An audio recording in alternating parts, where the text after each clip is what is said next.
நல்ல மாணவர்களாக இருக்கணும். சரிங்களா? 10th நல்ல மார்க்கோட பாஸ் ஆகுங்க. இன்னும் இது மாதிரி நிறையா கிஃப்ட்டுங்க நிறையா இதெல்லாம் உங்களை தேடி வரும். சரிங்களா?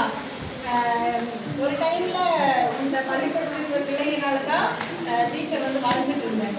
ஸோ அதனுடைய ஒரு பிரதிபலனாக நினைக்கிறேன். எனக்கு நல்ல ஒரு வாய்ப்பு எனக்கு திருப்பி செய்ய முடியுது. ரொம்ப சந்தோஷமாக இருக்குது. உங்களுக்காக ஒரு எனக்கு தெரிஞ்ச கவிதையில் ஒரு 4 லைன். ஓகேவா?